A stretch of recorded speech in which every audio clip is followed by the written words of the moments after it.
15 minutes late. That's okay. Let's see, YouTube playlist.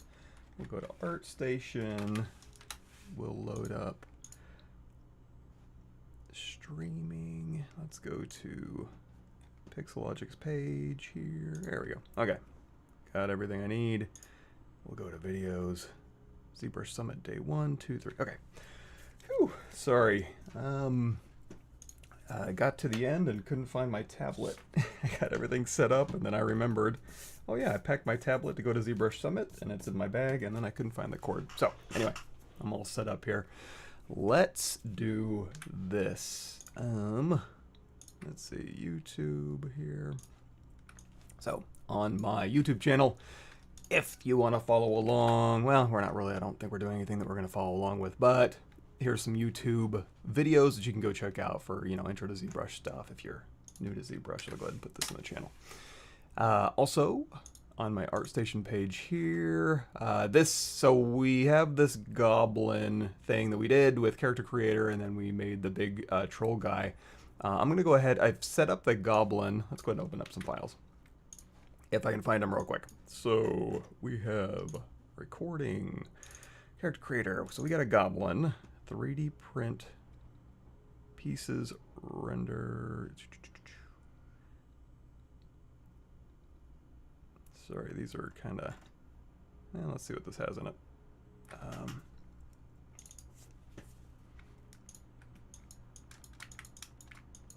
Oh yeah, so these are all the pieces laid out. So for example, let's go ahead and watch the video real quick. Why not? So we'll go here to videos here. So just as a quick overview of how we got here. Go and turn that off. So started out with the CC character topology. So I just got back from ZBrush Summit and we did a workshop on, you know, how to go back and forth from ZBrush to Character Creator and make your own character and stuff. And we can actually, maybe just as a refresher, I'll do that this morning just for fun. But anyway, we have a goblin that we sculpted and created. Then we can, of course, rig and animate it in Character Creator. Then we did all the gear and sent that over. And then was using that and Pose Tools, this is the Pose Tools plugin, to send stuff back and forth. Let me just skip ahead here real quick. There we go. So use Pose Tools to, you know, drop in some animation, send this back over to ZBrush, use Pose Tools to snap our high-res into the pose that we want, in this case a little climbing goblin guy, and then we would split it up and put in little registrations and printed it out. So I'm going to do the exact same thing for the giant, and I think I've got a file that has the goblin and the giant in it. Okay, that would be under the, I'm sorry, I'm not ready today. Okay, gear for print posed. I think this might be it. So here's the goblin pieces. You know, all kind of split up, and then like the shoulder pad here will go right into the arm there, for example, and there's the backpack and stuff. So all of this stuff is Boolean together so that it can be combined. Hey, good morning, John. Good morning, Steamworks. I hope I have everybody on Restream. I got on Restream and I had to turn off some channels, so I think I got the ones I'm supposed to be on. Everybody cross their fingers for me. Okay, so let's go ahead and load in the giant. So troll gear for print posed. Let's see what's in this file.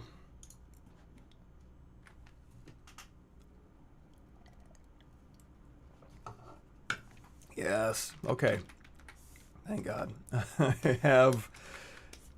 have a file in here that's ready to be prepped. Okay, good. So here's the goblin. He's about the size of my palm when I print him out, which means I'm going to need a large format printer to print out this guy unless I want to slice him up a lot.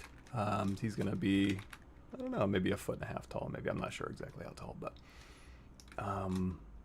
yeah, we'll go ahead and get him prepped, I think. So we'll start there maybe. And of course, if I go off on any tangents or you all want to talk about something else, please let me know and we can pivot, because I don't really have an agenda for it this morning. I am not prepared, as you can probably tell by now. Yeah, hey, Amir. Thank you, Stephen. Yeah. Everybody was so nice. Yeah, I did go to the ZBrush Summit, and everybody was so nice. They're like, "Oh, we we learned a lot of ZBrush from you. I'm like, oh, that's so good to hear. I'm glad the videos are helping y'all. So, you know, you never really know. It's nice to hear that in person too. So that was awesome. But yeah, I did go to the summit. I haven't watched all of it yet. Of course, I had to get back, and you know, so this is the time when I'm going to go through. And you know, here's ZBrush. So here, I'll go ahead and link y'all to this. Here's the videos for ZBrush. You can go through and catch up on the summit here. So here's day 1, part 1, day 1, part 2, day 2, part 1, part 2, and then summit day 3. Wow. Okay, so 5, 6, 7. So about 8 hours worth of content for every day of the summit. So whew, I'm going to need to take a lot of notes. Like I said, I've caught the beginning of some of those and then the tail end of others. So haven't had a real comprehensive list. And that was the other thing too, whenever everybody's like, oh, we learned so much from you. It's like, well, you know, my job, quote unquote, and it's not my job, but you know, it's what I do for fun for my YouTube channel. But going through and, you know, being on a beta or reading documentation and then making a video out of it, that's not tremendously difficult. But the real magic happens when you see these professionals in the industry, you know, using ZBrush 9 to 5 for all the cool creative stuff that they do and all the really elegant solutions they come up with to create things with a cool set of tools that ZBrush puts in your tool belt. So I'm super excited. I always learn a ton from every ZBrush summit. Well, and I say learn, but I write down a lot of notes from every ZBrush summit, and then I retain 5% of it, and then I try to go back and pick up everything. But of course, my brain can only fit so much. So, their way to adjust brush settings faster. Clicking the button and moving the slider each time doesn't seem ideal. Yeah. So we want to adjust some brush settings. So over here we got our brush. So we have on the left hand side we have this little docking area, this little divider. You can double click these arrows and then it'll open up this left side. And I think by default maybe your brushes will be over here. If not, you can just say, hey, take any menu you want and then just drag this over. So, but as far as the question goes, thanks Shleem. Yeah, he was another fun one. And it's, you know, speaking of how this one was created too, is the exact same way, which was we made the goblin and of course printed it out. And then, okay, so we got through the whole goblin part and I was like, okay, let's take the goblin and then back in Character Creator, we'll make a quick variant because all of our high-res, high-frequency detail in ZBrush is still sitting there. So we went to the Character Creator, changed the sub D1, you know, his big volumes, you know, sculpted him from sub D1 to sub D3, let's say, to make him more muscular. I don't know, he kind of looks a little British to me for some reason, to make him into this character, but he still retained all of the goblin skin details. And then of course send him back over and he's got the goblin paint, and then you exported this to Painter through Substance through Character Creator. Of course, open the mouse so that we wouldn't get baking errors, and then change his paint, and then back in Character Creator, of course, painted up all his accessories and stuff, of course, too. Threw this all back into Character Creator, hit the button to update, and again, this is all stuff we covered in the workshop. That workshop was awesome too. I thank everybody for showing up for the workshop. I'm going to have some files I'm going to send Paul so you can download them. The workshop files that you guys didn't have access to. But yeah, and so then we got to this part here, and then of course you can swap the accessories out and go through and do super stylized stuff. So a lot of really, really fun stuff you can do with Character Creator and ZBrush. And then of course you can export that out and render it in Redshift, Octane, Marmoset, anything you want to. And then of course stylized stuff, which we haven't gotten into yet, but there's so many cool things you can do. Anyway, tangent. We were asked about way to adjust brush setting faster. I guess it kind of depends. Yeah, that's a good question, because when I have a brush, let's say, so I got my standard brush here, and I want to make the brush bigger. Let's go ahead and minimize this. Sorry. You know, I'll tap S on my keyboard so that my draw size is here. You can hit or hold down spacebar on your keyboard, and then you have a bunch of really fast ways to kind of access a bunch of brush settings, and not just brush settings, but also edit a lot of stuff. I don't use this menu, but there's a lot of cool stuff in here. But generally speaking, just S is for my brush settings. And then to your point, like, yeah, if I want to change my auto masking topological, change my range down to 1.5, or I usually do that on my move brush, which I have assigned to a hotkey. I'm trying to think of whatever else I would come in here for. smooth brush modifiers I don't really. So here's a thing. Something to consider. If you're constantly like for me, if I'm constantly opening up ZBrush and the first thing I'm going to do is say, okay, go into my brush settings and then hold down Shift to go to my smooth brush and change my weighted smooth mode down here to 1, which is smooth stronger. That's my default smooth that I like, but of course ZBrush ships with weighted smooth mode set to 0. So instead of doing that every time I start up ZBrush, just hold down Shift, change your brush. It doesn't have to be this. It could be your standard brush, or for example, my clay tubes brush. The settings in here, for example, the stroke modifiers, roll distance is set to 5, and there may be some other settings that have been changed. This is actually from Magdalena's. She did a ZBrush Masters. So look that up on YouTube. She has some brushes. So if I hit my comma key, go to my brush menu. So let's talk about where brushes are stored. This may not be answering your question, but other people may find this interesting or useful.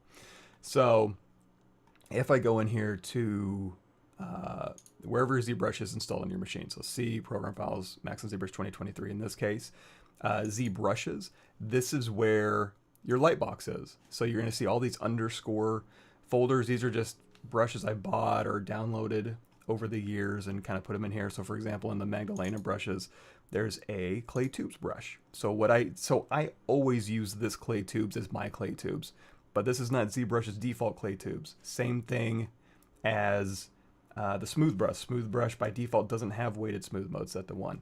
So instead of every time I start up ZBrush, I'm going to go in here to brush, hold down Shift and change weighted smooth mode, or go in here to my light box and then go to underscore Magdalena brushes and then double click clay tubes to use that one. What I'll do, and you got to be a little bit careful, hold down Shift, for example, change weighted smooth mode to 1, go, and while Shift is held down, say brush, save as, go in here to back in here to the exact same folder we're in, which is again C, Program Files, Maxon ZBrush, and in this one go to Z Startup Brush Presets. I'm sorry, not Z. I don't want to confuse things. Don't go there. Go to where is it? Z Data. Sorry. Go to Z Data. And there's a brush presets folder in here. First thing you want to do is select this, copy, and then paste it. Just because if you mess up anything in this brush presets folder in the data folder, you're gonna have to, reinstall ZBrush to get them back. But if you copy this folder out, you'll always have a backup of these are all the default brushes that ZBrush brings in. So in that case, we're gonna go back to brush presets, and again, we've held down Shift and save as. So I'm gonna save over in this case my smooth brush right here. So that's going to save over the default brushes, so I don't have to constantly go in there and change settings. And then same thing with the Magdalena clay tubes. I would go and grab that clay tubes and then say, with the clay tube selected, you don't have to hold Shift because that's the modifier to go to our smooth brush, but just brush save as, and then you would save that into that Z Data ZBrush presets folder. And then every time you start up ZBrush, that'll be when you switch to clay tubes, which is this button on my keyboard for this, or if I go back or hold down Shift to go to my smooth brush, it'll automatically, restart ZBrush obviously, and then you don't have to go in and then change as many settings, so it'll just be set up to the defaults that you enjoy and you like. It seemed like there was something else I wanted to talk about with that. The other brush presets folder. So when we were in here and we did save as, I went to the wrong one, but it's not really the wrong one. It's just another option for you. So if you go in here to ZBrushes, again, this is all your lightbox stuff, right? If you go in here to Z Startup Brush Presets, this is going to be an empty folder. Any brushes you save in here will load up as an extra brush. So if you hit B on your keyboard, you're going to see down here I've got like a Move Acu and an IMM based primitives, Damn Standard 02. These are brushes that aren't being loaded as a default, just kind of coming in as a little bit extra, and then you can assign hotkeys to them. But that's how to set up your brushes in kind of a bespoke way. But as far as like you said, changing settings, what you could do is well, you're still gonna have to. So you can see I have this little custom menu and this little Pav custom menu up here, and if you hold down Control Alt and tap, you can say press a key combination. I have it set to Alt A. So whenever I hit Alt A, oops, that was Pav. Pav custom, Control Alt tap, Alt A, okay. There we go. So whenever I hit Alt A, it's like a little marking menu. So if there are brush settings you need to have access to quickly, you know, you don't have to go in here to your brushes. For example, I have backface masking right here. So instead of having to go into, if I'm in my clay buildup brush or clay tubes, I don't have to go in here to auto masking, turn on backface mask. I have it sitting, well, number one, you can have it sitting here in your interface. If you want more info on that, go to my playlist. And then in here, into the intro to ZBrush, I'll copy it into the chat here. If you scroll down to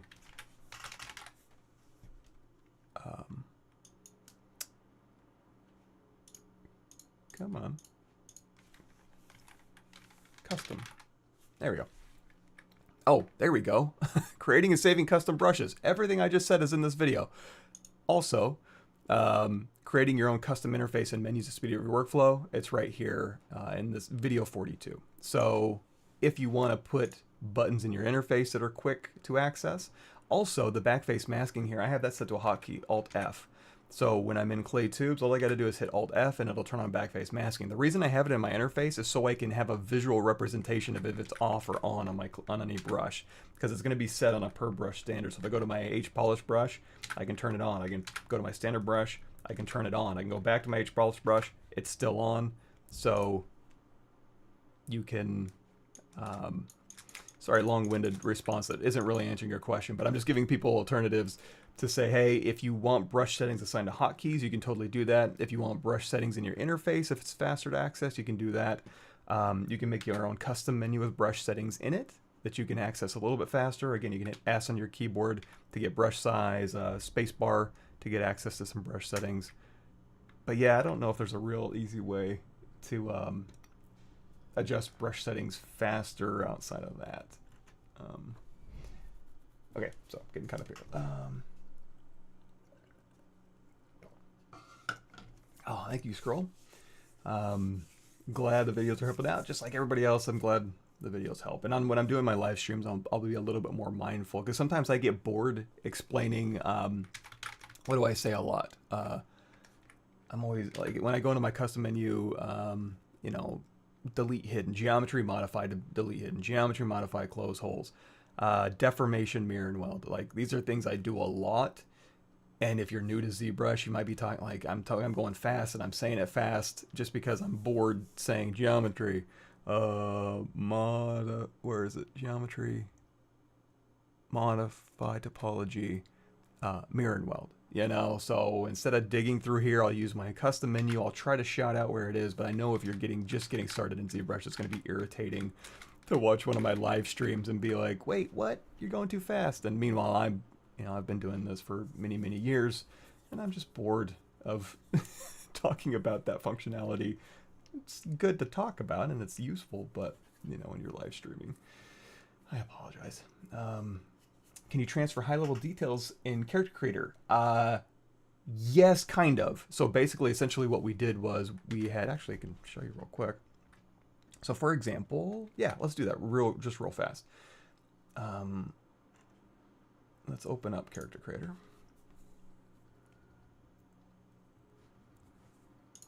And you know what? Just for demo purposes, I'm going to say, just so I don't get lost, because I'm having a hard time this morning, we're going to call this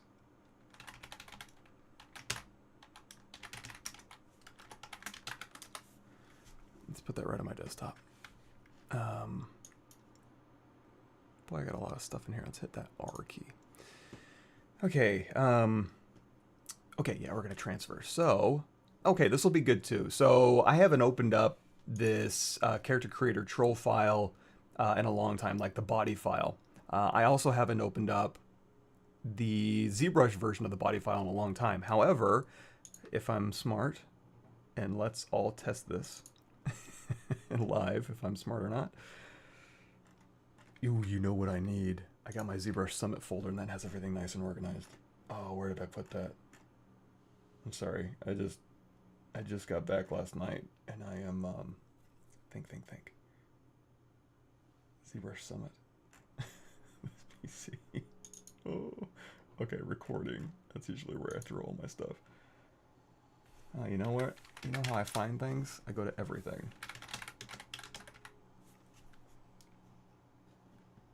ZBrush Summit deliverables are right on my desktop.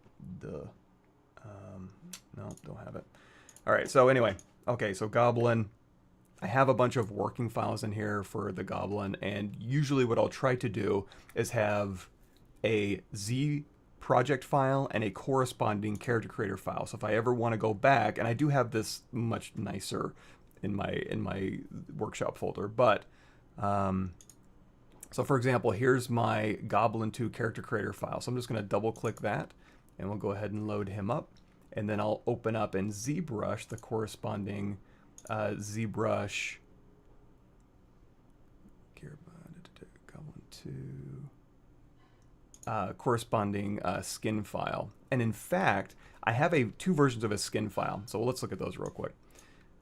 I have a beat up version. Give me a sec, because this is kind of big file. Wait for it to load. So here's my Goblin body. And he's a little beat up. He's got his little bite marks on him, and he's got little scars on him and stuff like that. Let's say, you know what, these beat up things are a little too bespoke. I just want the skin detail to follow along with. So I'm going to say, I'm going to go back to this file, which is pre-beat up, which is Goblin 2006, apparently. Again, work more organized than I am. My ZBrush Summit workshop files are all nicely named. So this is a character creator file. While I'm doing some body stuff, what I'll have is like maybe, for example, like a little bit of emaciated reference. I'll go ahead and turn that on, and I'll go to split screen, which again I have out here in my interface just for fast, easy access, but you will find it in the transform split screen. So while I'm working, I'll go ahead and turn everything else off here, and we'll say, hey, you know, I can go in here and I can use this as a good reference for, like, you know, rib cage. My guy's a little beefier than this guy, but you know, these popping shoulder blades and that little hint of the trapezius here. You know, just kind of taking. My guy's got some, you know, back wrinkle and stuff, so he's a little different than this. But it's nice to see, you know, how the spine kind of pops out and stuff. This is from 1024, by the way. Let's see if this even has it still on here. Male body morphs, and we'll go down here to layers. So let's talk about that because y'all might find it interesting. So for that reference, and I'll go ahead and through and let's say delete this. So again, multiple types of reference from scan data, just to kind of have it in there. But let's talk about those body morphs real quick. So for example, scan models, scan data, morphable male base mesh Z tool. Here we go. So what I would do is load up this file. Again, my anatomy reference file. And then again, it's in 3D, so while I'm sculpting in 3D, it's moving along with me. It's not a bunch of images I have to look at or anything like that. So we'll select the body here. I don't need the rest of the stuff, so I'll just say delete other. And I don't even need the texture map, so I'll say texture map on, turn this off here. So again, if I go back to layers here, there's a couple in here, so we can go underweight. And in fact, this is a 32 million polygon file because it's got like crazy skin detail on it. If I'm just using, honestly, I'm just using this for, you know, the major features. I mean, not really. I'm using it for all the features except for the pore detail because I'm going to get the pore detail from other scan data, so I'm not going to get it from this. So we'll go ahead and put this back to 0. And to make it a little more performant, what I'll do is go to geometry. You can drop this down to like subdivision level 5, or hell, in my case, even subdivision level 4 is plenty. Hit delete higher, because again, I'm not using it for pore detail, just forms and volumes. So here now we can go underweight, and we can just dial it in. So we can just immediately, you know, kind of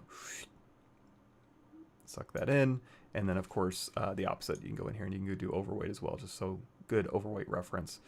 So yeah, so there's that. And again, that's from 1024 Scan Store.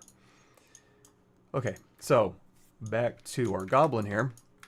And this is our goblin here that has, and again, you know what? Today we'll go into wrap. Maybe we'll open up wrap and I'll wrap some scan data to a model. Maybe I'll use my head, my own face, because I was doing that recently. And that's where I got all of this skin detail. Of course, you don't have to do that. You can go and make your own with your own brushes and stuff, but just as a quick fix, the ability to kind of go in there and get all of this really high frequency detail. Is this at the highest? Yeah, this isn't even at the highest, so subdivision level 6. There we go. So yeah, all this high frequency detail. And of course, this is a good starting point, and then you can go in and, you know, smooth it out or make it your own however you need to. I was pretty lazy, so I don't think I cleaned up too much. I think I added a little bit, but that's about it. So here is my base goblin. He's not too beat up, but he's got all the skin detail. So what I did was, okay, we have, back to what we were talking about. We have the goblin here. We have character creator here. We have our, recording, character creator, goblin, variant. Okay, my brain's starting to catch up with me. Gear, textures. So I'm going to open up. We have this file, and I have a corresponding character creator file. If it'll open it, hold on. Just drop in here. Character creator textures. There we go. Give it a second. Okay. Recommend ZWrap. I have a sculpt that's ready for UVs and subspace render. I know the idea of UVs. That's some quad draw. I want to have a game ready model. I have recommendations for plugins for UVs. I do recommend ZWrap. I tend to use, let me see if I can, oh, I have it open already. Yes. I tend to use wrap here, just because I'm kind of used to it and I already have my nodes set up. But ZWrap's also awesome. I have a license for it, but I don't use it as much. But I'll see. I'm gonna need to go through. There's some new features in wrap that I need to do because I've been pretty vanilla in here for a long time. But yeah, this is a good way if you have a base topology, like for work, if you're in production. And you'll usually have like a character-based topology with the UVs you need, that you can just kind of snap the same topology and UVs to different characters just to keep your overhead down and have some compatibility between body types. And it's just really useful to be able to do that. So that's a good reason to do this. Also, you can snap scan data to mesh, and then you can transfer that high-frequency detail, which we may get into today. So here is my CC body file and the corresponding CC ZBrush file. So I need to relink these back up. I'm going to go in here to Preferences, go Z, and we're going to say Clear Cache Files. And then we're going to go back into Character Creator, and everything's pretty ready to go. So all I need to do, hold on, yes, and then send it over. Okay. Yeah, we should be good. Make sure everything's named okay. Here's all of our CC files that we sent over originally. Then we sculpted it up to high res. I can send this back to Character Creator. And I just need to make sure I'm relinked. So this is where I need to go over here to Go Z All. So if you hit Go Z, it's just going to send over what you have selected. If you hit Visible, obviously it's going to send over what's visible. You say All, goes without saying. It's going to send everything over. It'll say Update. I'm not really updating anything. But this is just a way to link. We'll say current pose, everything's set to update. Great, we'll hit update. So now after this,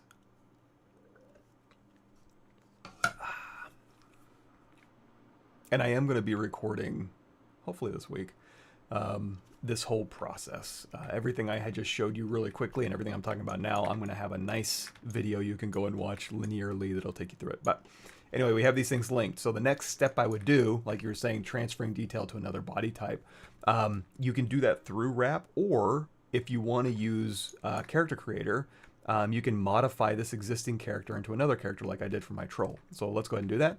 Let's go into a couple of different ways. There is our character here. We got it selected. We can go in here to morphs, and we have a whole bunch of morphs we can morph to and from. So for example, if I want to just do an overall body morph, make him more muscular or whatever, we can say, hey, Kevin body.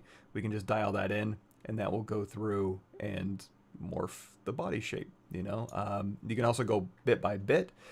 So for example, if we want to go in here to the head only, there's a bunch of head presets, and you know, if you want to make his face heavier, we can just face heavier. You can double click face heavy. That'll go from -100 to 0 to 100. So that'll just kind of go through the defaults. And the opposite here, so face thin, we can use these morphs to go face thinner. And also you'll notice we have a lot of options in here. You can also hit this morph button, and then you can just go and roll over, and you can just click and drag. So if you want to go through, you know, make his head bigger, make his head smaller. That's what I did for the troll, and then his neck's a little bit long, but you can make his neck even longer if you want to. Let's go crazy. Let's make a really bizarre proportion thing. Make his legs longer here, and overall scale too. So we can go back to the body here and say we can search Scarl scale here, so you can, you know, scale the character bigger, and obviously, like, you know, scale the shoulders, or again, you can just grab the morph and scale what you need to. So this is kind of where I started, just kind of thicken him up, go through here and change his proportions. Awesome, thank you. And if you can't quite get anything where it's like, well, I want to make his butt bigger, but it's not really making the shape I want, remember, you can do all that in ZBrush. So don't fret too much if you can't get exactly what you want in a character creator. We're just dialing in kind of what we need, and then we can go back into ZBrush and make it whatever, and then send those changes back to character creator. So very fluid, very cool. Very fluid, very cool. So we've linked ZBrush to character creator. So I'm going to select all these. We're going to go the Z all this back. And it's going to say relink. I have split out previously the eyelash and the tear ducts. We're going to say current pose, hit go Z. And again, this is the lowest res. When I go Z'd over from ZBrush, it sent the lowest res version. It didn't send my 30 million polygon version, right? So here is the new character creator that we have here. And then, like I said, we have all of our high frequency detail following right along. So we can go back up in our subdivision history, and we have all of our detail back. We just have a lot of really weird proportions. So all I did was on subdivision level 1, turn on X symmetry here, and then go through and modify it. So we'll make him, and again, this is where, you know, get your scan data reference, or, you know, pull up your reference for different body types and stuff. And you can go through and, you know, we'll use like inflate, and just, you know, inflate these legs here, thicken him up a little bit, inflate his arms with the inflate brush, inflate his, what are these, forearms? Make any changes you want to the head. Now, if you're going to make any proportional changes, when we send it back over, there will be an option for update my bones along with my mesh. So if in ZBrush, if you wanted to, go in here with your lasso and then invert this and then say, hey, I want to pull this arm out and scale it up. Of course, you want to turn on dynamic, else I'm turned on. Scale up the hands. I can totally do that in ZBrush, send it back over, and it will move the bones into place along with my mesh. I'm a little nervous to do that, so if I ever really want to make huge proportional changes, what I'll do is I'll go Z back to the character creator, make my proportional changes in there because I know the bones are going along with the morphs, bring it back to ZBrush, and then in ZBrush I'll do, you know, stuff that is just gonna update the secondary forms basically. So yeah, so let's go ahead and change these ears a little bit here. Like I said, we can, and the ears I'm not too worried about making proportional changes because there's no bones in the ears. You can put bones in the ears. I haven't done it, but I've seen it done. And I'm not sure exactly how that works, so I'm gonna not go too heavy into that, obviously. So I've masked, you can see I control tapped to blur that mask a little bit. That's going to be under your tool masking settings. You can go through here and you can say blur or sharpen or clear. And in fact, if you want more geometry while you're masking, let's go to subdivision level 2. That'll give us more geo. And then we'll have a little bit of more data for our mask to pick up on if you need that. And then, like I said, the hotkeys for all of that masking stuff, you can control tap in here, and that'll blur the mask. You can control alt tap, that'll sharpen the mask. You can control tap in your document to invert your mask. You can, what else can you do? Blur, sharpen, grow, and boost and shrink. I don't think they have hotkeys for, but you can go in here. So, and then control drag to clear your mask. So that's the hotkeys functionality-ish in ZBrush. So again, we're going to mask this ear area here. We're going to control tap to blur it, control tap to invert the mask, hit W, move my gizmo into place. And again, if we don't have LSIM turned on, it's going to want to scale away and toward the world axis in the middle of your scene. But turn on LSIM, turn off dynamic. Dynamic is a way for the gizmo to be your arbitrary work plane. If you want to know more about that, actually, that's a good point. If you want to know more about that, I have a video on it that is outdated because right when I made this, a couple days after I made this video, they included that dynamic button, which is awesome. So I have a dynamic symmetry video in here, but it's not going to have that dynamic button. So basically LSIM on, which is local symmetry across this unmasked area, for example, and then dynamic off because we're not going to use the gizmo as the X and Y and Z axis. So now we can scale the ears up and down. So we'll go ahead and scale them down a bit and maybe rotate them back and then go in here with our move brush and we'll just kind of change this stuff. So this is where up to subdivision level maybe 3, I'll use my sculpting brushes to change his body type. But I still have all of that super high frequency skin detail following along.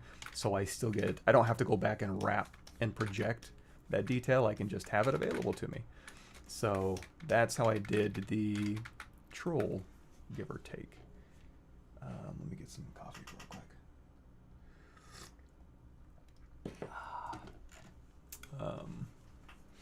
Yes, brush settings, and then high level details and character creator. So that's how I did it for this stuff. Yeah. Oh yeah, so there's a lot of really cool stuff in not only the smooth brush modifiers. Again, hold down shift and change the weighted smooth mode while you're painting, like if you're poly painting and stuff. And this one actually has the scan data poly paint along with it. So whatever I used for scan data, I can also use as a starting point to bake out and have all of this, you know, skin detail baked in, and then I can use that again as a starting point in Substance Painter or whatever, or even in here to just kind of poly paint on.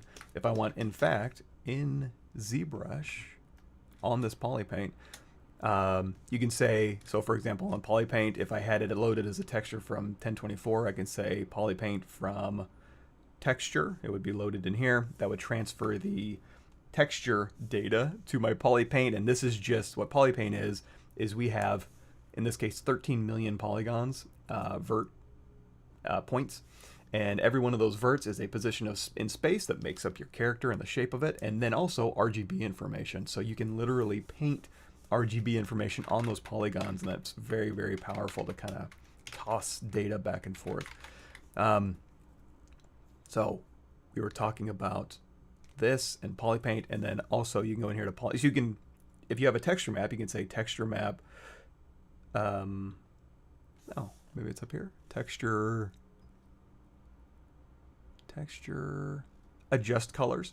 You also have a poly paint adjust colors. So if you've poly painted something, you can still go in here and you can say, you know what, I want him to look a little more goblin-y, and we'll just hue shift him over. Or this is what I did on my, so okay, this is also what I did on my, let's do this. Nope. This is my channel. Where is...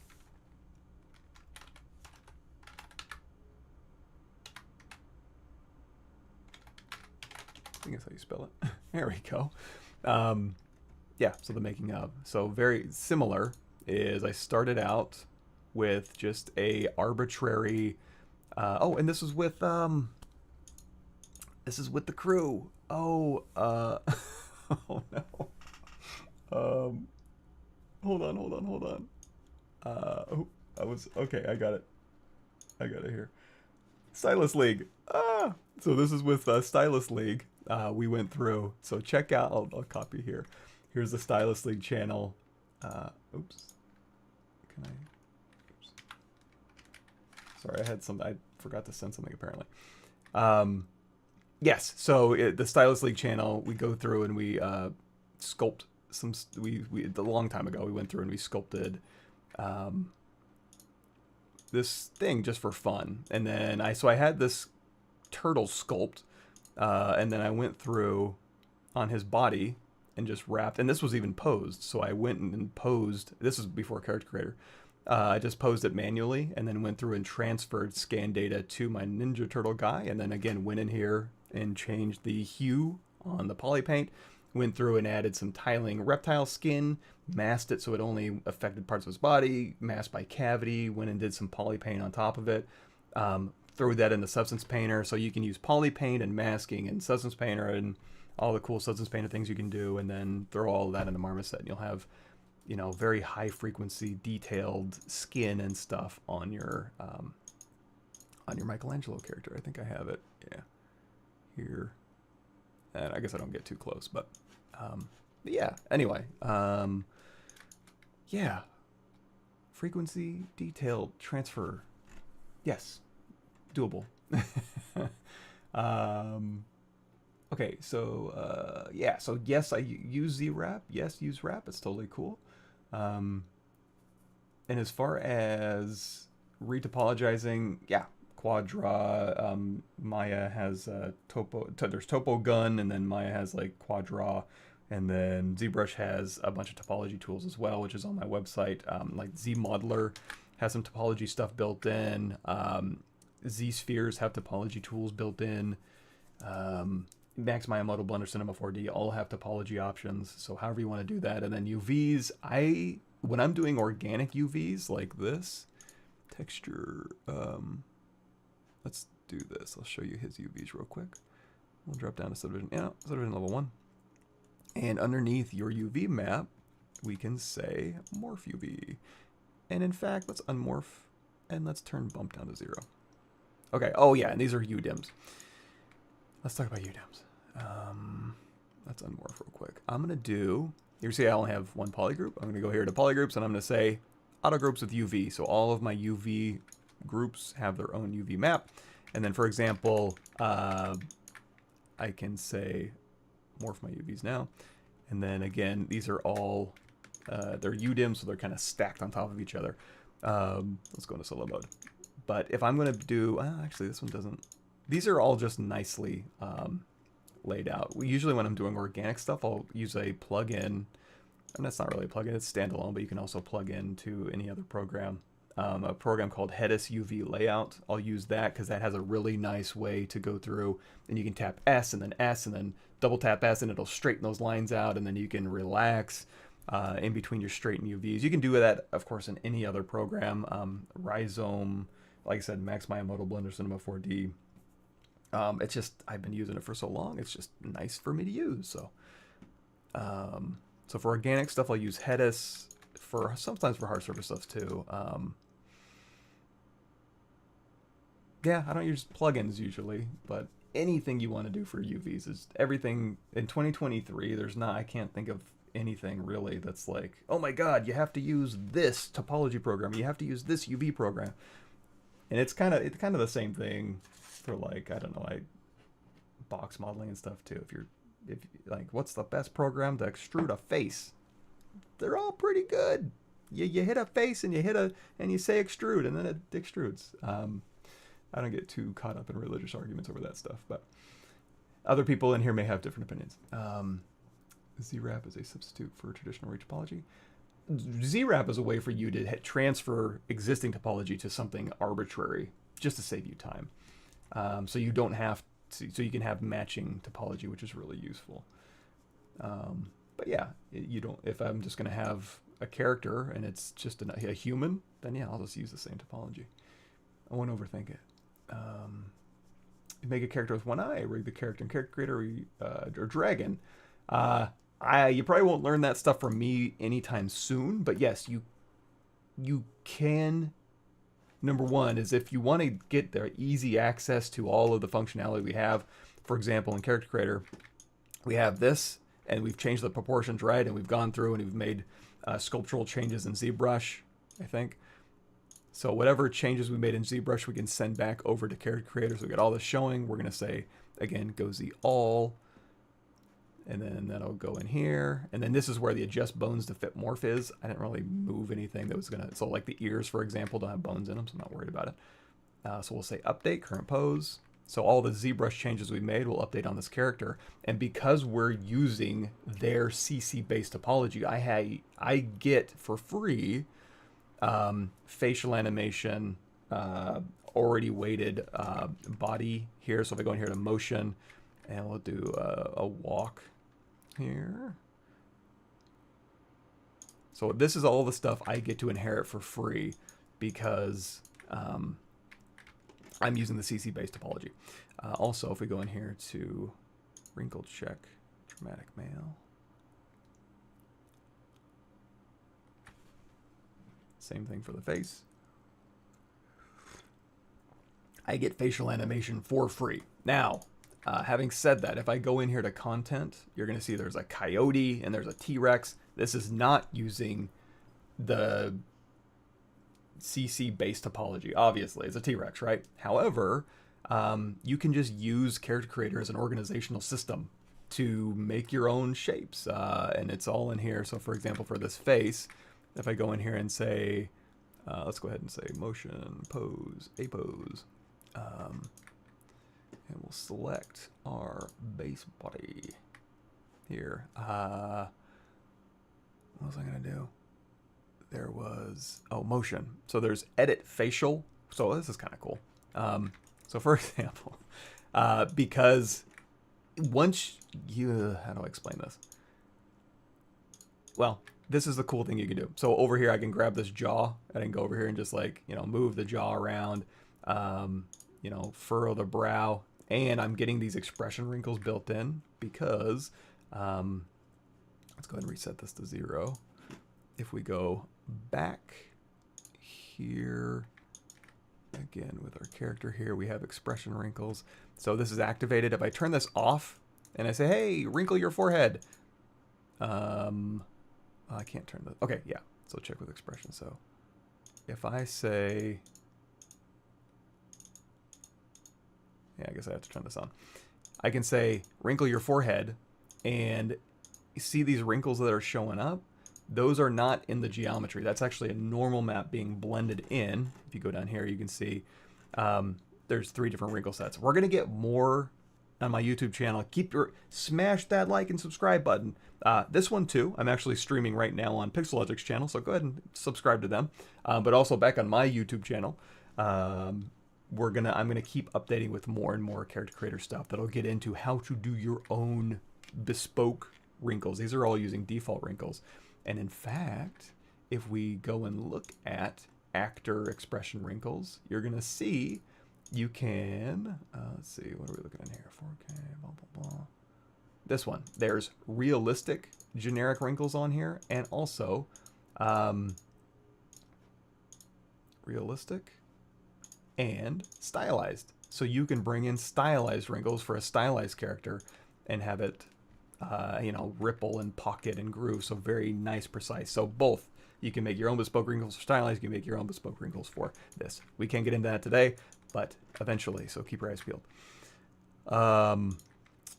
So yes, it's all doable, just how much time and effort you want to put in. Now, if you don't want to put any time and effort, then using the CC based topology, you just get everything for free. And what I mean by that is if we go back here and again, we select the base body and we say facial profile editor, these are, and we say edit expressions, these are all the shapes that you can edit that come for free if you use the CC based topology. If you have your own topology, you can go in and just move your face how it needs to be moved for brow, eye blink left and right, eyelid left and right, eyeball, blah, blah, blah. All of this stuff you can go in and you don't have to fill them all out, but all the basic ones are as crazy as you want to get. You can fill all these out and then you can still use the CC system to animate your character. Anyway, we'll just keep going. So yes, you can make a character creator with one eye. And if you can use the base topology, great, you'll get a lot of stuff for free. If you can't, then you'll have to go in and, you know, do all those shapes for your really crazy character. I will say, I've seen people make like peacocks, like mechanical peacocks with the CC based topology. So like you can do crazy stuff with it and still get some pretty decent results. Modified topology to hidden, yes. What changes would you do if you're the CEO of ZBrush for one day? I could do a lot of damage with a hierarchy and a pivot. If you gave me a way to put objects in a hierarchy and then set pivots, I could. There's a lot of really cool stuff you could do that. But that honestly, there's not much. I'm always blown away. Usually, what ZBrush will do they'll give me a lot of times, you know, they'll update functionality, and it's like, oh great, oh this is awesome. And then they'll also update functionality sometimes where I'm like, oh, who asked for this? This is a weird thing. And then a year later, I'm like, oh, that weird thing, I can't live without it. Didn't know I needed it. Glad somebody knew I needed it. So I'm usually just along for the ride with ZBrush. They take good care of me as far as me being a creator and just having an awesome tool set to honestly have fun with. I don't have as much fun in other programs as I do in ZBrush. ZBrush is just a fun as hell program to use to create. Other programs are a little more stodgy and a little more very, like, I don't know, it's not as fun. Not to say that other programs aren't awesome and they don't have their uses and stuff, but I'm a ZBrush stan. Y'all know that. Redo ZBrush starter series. I probably should, right? This one's not too old. The intro to ZBrush, this one right here. I need to update this, and I need to update my CGMA class, which I am in the middle of. It just started right when I went to ZBrush Summit. So yeah, I do need to update it. You're right. I need more time in the day. Cool. Excellent. Thank you, Cure. 4321. This plugin is only for ZBrush 2023. I don't think so. If you're talking about the character creator one, I think you can use older versions of ZBrush too. Yeah, Character Creator 4 in ZBrush is what we were talking about. Yes, this is it's Character Creator 4. Sorry about that, everybody. Should have called that out. Oh, and yeah, so that was the other thing too. If you couldn't get the shape you liked, like, oh, we couldn't fill that butt out the way we wanted to. Again, ZBrush is totally fine for that. Just go in here and pop that. You know, however you want to do that. So again, if you can't get it done in Character Creator Morphs, send it over to ZBrush. Do what you need to do. And again, if you're going to change any major proportions, probably do it in Character Creator, but you can also do it in ZBrush. Just make sure you check on move bones to morph geometry or something like that.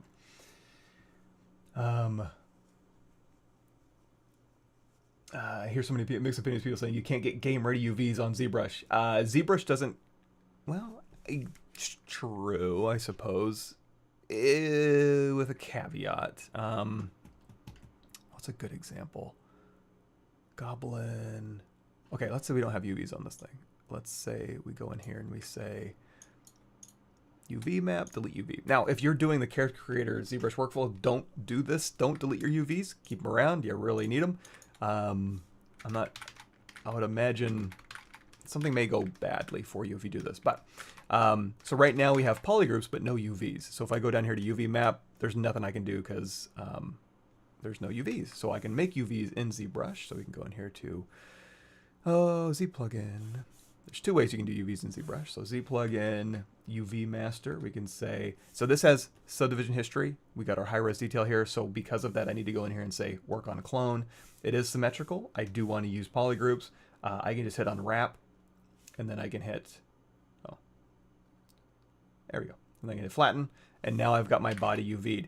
And it used my polygroups to break up the mesh. And then I can hit unflatten. Now, if we go in here to check seams, you can see it put the seam right down the middle of the arm and down the back of the leg. So maybe if I wanted the seams on the inside of the leg, what I can do is say enable control painting, and I can say attract, and then I can go through here and it gives me a poly paint color that I can go, let's turn on RGB and turn off Z-Add for my standard brush, or B to bring up my brush menu, P to bring up my paint menu, A to grab the paintbrush. Go through here and we can paint, hey, attract seams here and attract seams here. Now, am I being very precise? No. So this is where they may be thinking, hey, if you want precise UVs, it's harder to do in ZBrush because you have to go in here and you can do attract and protect. And now with those, I can unwrap and let it do its thing. And then if I turn on check seams, you're going to see the seams are now where I painted. I didn't say exactly what edges to use, but you know, and of course, if you want to change your UVs, you can go in here and you can say flatten. You can modify these UVs however you want. So like I was saying in Hedis, what you can do is you can tap S and then on this vert or UV coordinate here, and then tap S on this one, and then double tap on this one. It would straighten those out. And then when I move this anchor, it'll move those straight lines and it'll snap to a grid. That's the cool functionality I like. It's very accessible and easy. However, you can do the same thing in ZBrush on your UVs. This cool thing about ZBrush is that how do I say this? This is just geometry. It's flattened like your UVs would be, but you have access to all the geometry tools and functionality available in ZBrush to modify your UVs. So for example, I'm going to mask these out, Control Tap to invert that. Control Shift, we'll go over here to clip curve, and we'll just clip these UVs to a straight line. And then I can go in here and I can say mask. We'll do like a mask by feature open border. That'll mask our open border. And then we can go through here to deformation, polish, and we can just polish our, you can use polish, and that'll kind of relax our UVs. So you can, and then once we're done with that, we can say unflatten. And then once we're done with our UVs, we can say copy UVs, and then we can go back to our working file here, and we can say paste UVs. And now these UVs have been updated. So now if I go down here to UVs, we have options, and we can morph. So there's our new UVs. Now, speaking of UV map, you can go in here to UV map, create, unwrap. We've already unwrapped. However, you can use creased edges in order to go through. So remember how I said in UV Master, oh, I can paint, but I can't select individual edges. Well, now I'm going to say crease seams, and that's going to go through and crease my open borders. And then I can go through here and I can use creasing. So in my ZModeler brush, oh, right. Here's something else I should bring up. Dynamic. When you're working from Character Creator, it's at Character Creator's scale. So if I go through here, that's actually not too bad. On this file, I did some fancy footwork. But if you're in here and you're like, oh, my brush is only going to get to this big, you can change that by going in here to Preferences, Draw, and changing your max brush size to very big, or your dynamic brush scale to add a multiplier to it. You can also go in here to Z Plugin. Sorry, everybody. I know this is a lot. Z Plugin Scale Master, and you can set ZBrush Scale Unify. That will make it more compatible with ZBrush's default brushes, and I'll go in here and change your export scale value. And you can also double-click Dynamic to turn it off, and that will allow you to make a nice big brush if your brush is getting capped. However, you need Dynamic on if you want to have consistent IMM, using IMM. So if you zoom in, your IMM doesn't get smaller, and zoom out, your IMM gets bigger. That's not what you want, right? So generally speaking, you want Dynamic on. So that's why it yelled at me when I went into ZModeler brush. ZModeler also likes Dynamic on, so that's not a real great fix depending. But anyway, we're on this model, has updated UVs. We can go through here with our ZModeler brush, hover over an edge, and we can say crease edge. And then we can hold down Alt if you want to uncrease an edge. And then we can let go of Alt, and we can go through here and we can crease another path. And you can go through here and you can crease. You can also hover over a point and you can say crease shortest path. So you can crease from this point to this point, and it'll just crease between them. So you don't have to go through and select. Or, you know, you can also say crease edge loop partial, and it'll just select a whole edge loop. So you can go through and use creasing. Long story short, go through and use creasing to create your UV map borders, and then hit unwrap. Whew. Okay, ZBrush. And if you're lost and you're like, what the hell are you talking about? Here's my YouTube channel. Go in here to my playlists, and like ZBrush 2022, what's new? ZBrush 2023, what's new? All of that will have all the new functionality for all of the stuff I've talked about. And on my ArtStation page, if you scroll down, yeah, I guess I'm not logged in. All these ones with the little corner bent down, it's a little bit easier to navigate. Like if you want to look at live stream, like what the hell is this thing? Some sort of smash baseball head? Click on it. It's like, oh, portfolio, and here's a little sizzle video. But then I'll have my live streams in here too. So here's part 1, part 2. You don't have to go to my YouTube playlist, look for the big blue genie, click on it, and then go in here and say, oh, there it is. You know, you don't have to go dig through multiple years of playlists or streams. You can just go to my ArtStation page and find the live streams there. As well as, here's Intro to ZBrush, and then what's new 2022, 2021, 2026, blah, blah, blah. So go check those out for new functionality.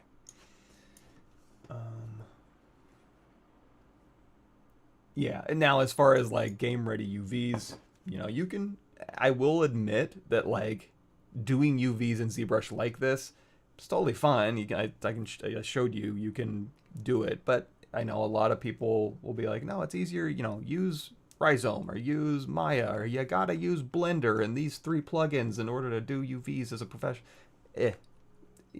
Again, the religious argument you get into with people who use 3D programs, and it's like, no, you have to use this program to extrude a face. Really? And I have to use this program to move UVs around? Because they all move UVs around. They're all called UVs. Just move them around. Just settle down. You know what I mean? So whatever you want to use to move your UV coordinates into position, use it. Of course, you'll have leads and you'll have coworkers and you'll have hobbyists yelling at you on forums, explaining to you why you have to go use their method because they're so damn smart and they're the only ones with the answers. But at the end of the day, given enough experience and time, you'll realize that everybody doesn't know what they're talking about, including me. So everything I've said up to this point, take it with a grain of salt. What do I know? I'm just some guy on the internet. So yeah, Hedus UV layout. Headus.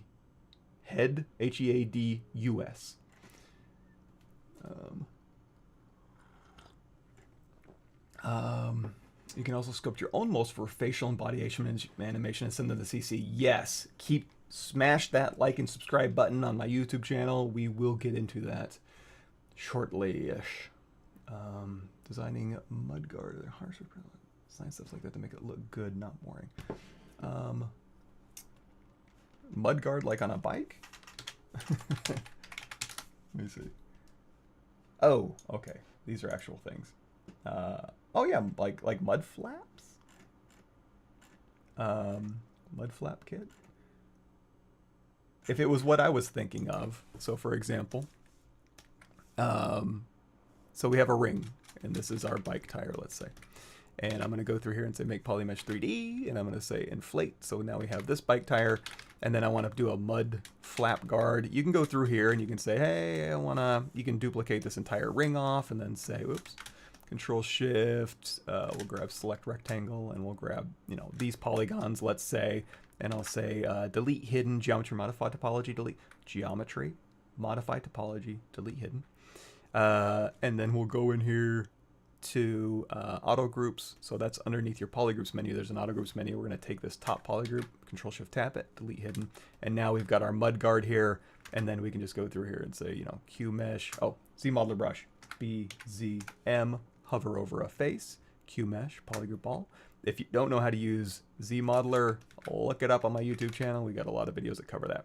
And then now we've got, you know, a mud flap guard that you can use to, you know, do whatever. That's a good start. However, what I would probably end up doing is saying, and again, this is probably not what you're talking about at all, but, you know, slice, you can go through here and you can slice, you know, maybe it's got a little flavor or something. You can go through and like slice the basic shape and isolate. Oh, let's undo that. So we want to keep our bike tire, right? So we'll duplicate this off. And then let's do 2 versions of what we just did. So I'm going to do this version here where we're going to get our nice big read. Let's go ahead and turn on. Where are we positioned here? Sorry, let me get oriented in space here. Turn on my floor here. So we're Y up, Z forward. Hey. And now I have a duplicate here. So now when I hit X to go into X symmetry, which is under transform, tap X, that toggles symmetry on and off, and then you can choose what axis of symmetry you're on. So again, we'll have a starting point for our mudguard here. So we'll say again, geometry modify topology delete hidden, polygroups auto groups, control shift tap, geometry modify topology delete hidden. And now we can go through here and we'll do our slice curve. So for example, yeah, we'll just do this, you know, I'll just do a big old slice curve here to slice to there, and I'll do a big old slice curve here. Again, it's gonna look ugly, but give me a sec. I'm gonna get rid of these points down here, delete hidden, control W to make it all one polygroup, and then ZRemesher, let's do same, adaptive size down to 0, and we'll just get nice new geometry. ZRemesher, of course, is under geometry, ZRemesh, and this is just a way for you to very quickly and easily get new topology. And you can keep hitting like ZRemesh half, make it lower and lower and lower, whatever you want to do. And then again, ZModeler, we'll go ahead and say crease PG, that'll crease our polygroups. We'll hit D for dynamic, that'll turn on dynamic. Here's your crease stuff. We can say crease PG. Here's dynamic. You can turn this on and off. We can say, I like to do it in here, crease level of 2, smooth subdiv of 3, or maybe increase level of 1, smooth subdiv of 2, just to give you a little preview of what it would look like before we subdivide. You can just have dynamic subdivisions here. And then we can use ZModeler if we want to thicken this up. You can Q-mesh this out, and you can pull this out here. So we've got polygroups. We can pull this up, and then now we've got this little mudguard thing. If you want to know more about ZModeler, obviously you know where to go. YouTube channel here. You can just type in ZModeler, and that'll bring up. It's giving everything now. Like, really, I just want, I mean, everybody has cool ZModeler, like Drust and Steven Anderson here. Met both these guys at ZBrush Summit. Totally awesome. So obviously you can learn ZModeler from anybody. If you want to learn it from me, I guess I'll have to go to my playlist here. Intro to ZBrush, new and updated. We'll do a search in here for ZModeler. Control F. There we go. ZModeler, polygon, edge, point, dynamic subdivisions. These videos right here will get you up to date on how to quickly and easily and effectively use ZModeler in your day-to-day modeling needs.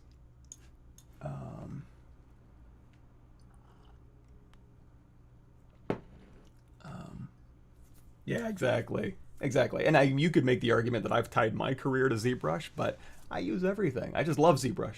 But I do understand that like ZBrush can't do everything, and or it can do some stuff, but hey, maybe you have a better time in another program. You know, so yeah, by all means, you use what works for you. Let's see. I'm sorry, I'm lost in here. I lost my place. So if I miss any messages, I'm not doing it because I hate you. I just didn't see it. So keep shouting them out. Workflow video for ornamental design with alphas. Kind of. So that came out weird. Kind of. So let's see. Because searching in my, oh, there we go. So ZBrush ornate. So I have an ornate lion helmet live stream. This is probably the closest thing.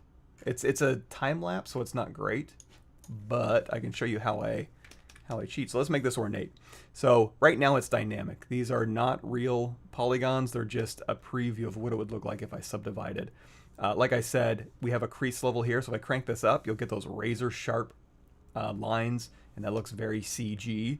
So what I like to do is say, you know, crease level of 2, and then if my smooth subdivision level is at 0, it won't smooth at all, and then smooth subdiv of 1, smooth subdiv of 2. If these both match, my crease level and smooth subdiv, this is smooth subdividing. It's like I'm hitting Control D or hitting this divide button twice. Just a preview. It's not real yet. I can turn this off. It's just giving you a preview of what it would look like. However, if my crease level is smaller than my smooth subdiv, essentially what you're telling ZBrush is subdivide with my creases. And again, we creased our polygroups here.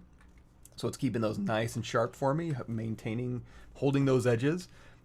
It'll subdivide twice with creases on, and then it'll subdivide one more time with creases off. And that's what's going to give you that nice fall off. So if I do here, we'll do smooth subdiv of 4, So here's crease level of 1, and you'll see it gets even, the fall off is even more pronounced because it's subdividing with crease on once and then subdividing 3 more times with crease off, essentially.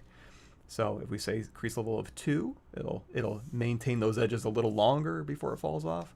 Anyway, this is all preview geometry. If you want it, so if I want to sculpt on here, it's like, oh, I got plenty of geometry, let me sculpt. And you go in here and try to sculpt, it's like, why isn't it doing anything? First of all, because I have only RGB turned on for my standard brush, Z add-on. Second of all, this isn't real geometry.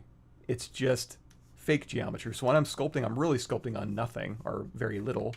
But if I want to sculpt on this nice smooth geometry, hit dynamic apply, and now we have real subdivisions here that we can go up and down, and then we have, you know, instead of, if we undo that,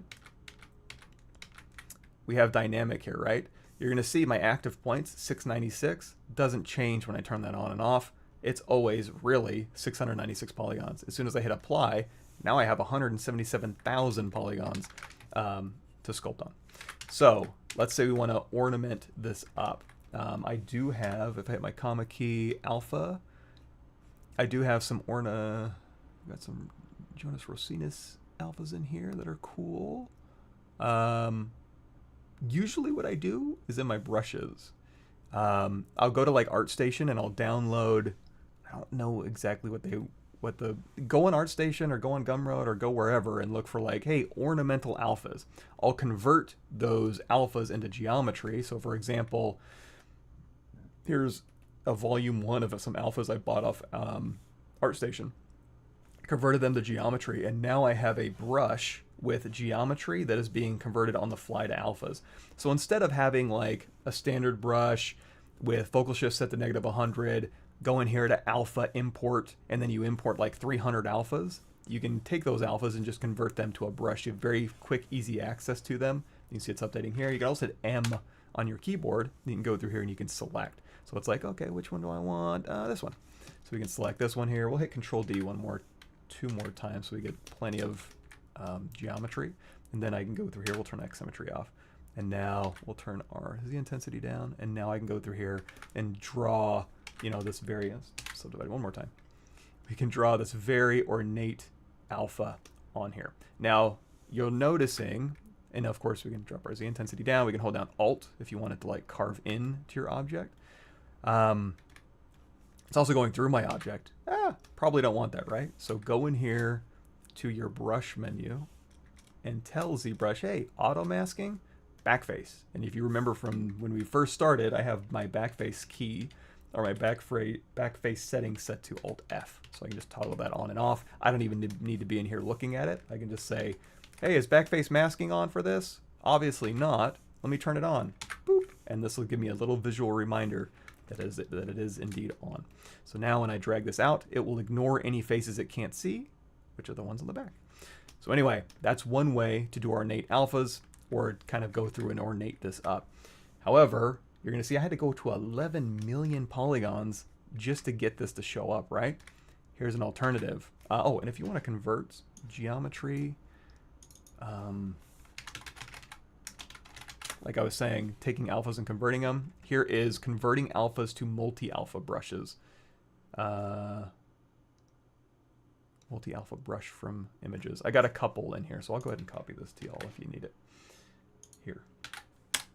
Now, alternative. So instead of going up to 11 million, maybe that's a bit rich for my blood. So I'm going to take this back down. We'll say delete higher. So for this one, we can go through here and we can sculpt and we can do whatever we need to, but have a nice smooth surface. But instead of using alphas, I'm going to use IMM brushes.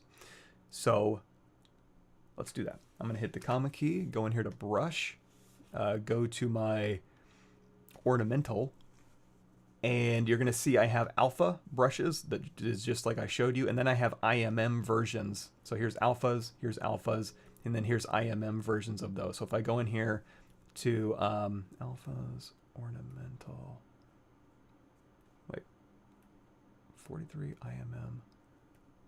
Yeah, okay, so I'm going to use this one. So this is, and when I convert it to geometry, you can say, hey, convert this to geometry and then convert it to an alpha. This is just converted to geometry that I can drag out on my object. and it'll be a little bit more usable. So now I'm at 177,000. I have, you can go through here and select these IMMs. They're essentially insert meshes. I can hit M on my keyboard, M as in Michael Pavlovich, and I can choose, any one of these. Now there's a problem. I have subdivision history on here. You can't drag an IMM onto an object that has subdivision history. No problem. Usually what I like to do is append a little poly star into my subtool stack. So again, that was append. And if you're appending something that's already converted to a Make Polymesh 3D, so you can sculpt on it, you can append any primitive and it'll be in a sculptable state. You don't have to hit Make Polymesh 3D. The star is just always Polymesh 3D. There is no settings for it to be a primitive. Sorry if that doesn't make any sense to new ZBrush users, but watch the intro to ZBrush stuff. You'll get caught up. It's not rocket science. You just need to know a few little weird things. So we have a star in our scene, right? I'm going to hold down Shift, shoot it to the top, and then when I go to Tool Save As, that'll also catch the name of my object. I don't even need to have it on visible. I just got my tire, then I got my mud flap. When we want to use our IMM brush, because again, I can't use it. So again, we have our brush here. We have a cool ornate thing we want to put on here, and it's going to yell at us that we can't drag it on. You can go in here to select your star, and we can even turn on X symmetry. So, and we'll turn off transparency. So now, the star with X symmetry on, we can go through here, and we can drag on ornate stuff. However, you're going to see it's not following, if I'm going to put ornate stuff on here, I don't want it to like, oops, we'll keep it on here. Oh, that's another thing.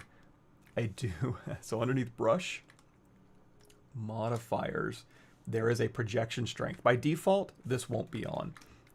You'll just drag something out and it's not going to project anything. It's just going to drag it out straight and it's just going to sit on the surface, which is okay if you're dragging it onto like a box and then you put it on the side, you're good to go. You don't need to worry about projecting. However, you do want to have projection strength on if you want it to follow the curve of an object.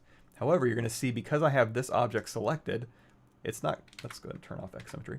It's not going to follow the curve of the object. In fact, it's doing some really weird stuff trying to project back to this thing. So here's what you need to do in this particular case. I'm going to take this nice smooth object here.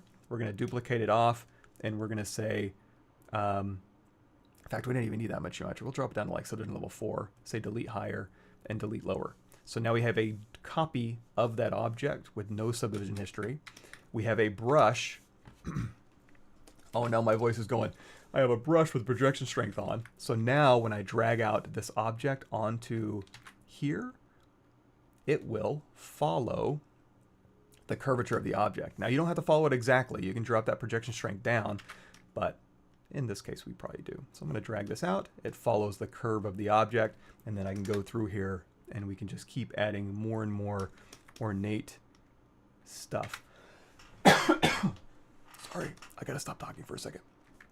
Actually, just for this, because I knew it was gonna happen, I talked more in 2 days at ZBrush Summit than I think I have for the previous 5 years of my life. So I apologize, my voice is on the fritz.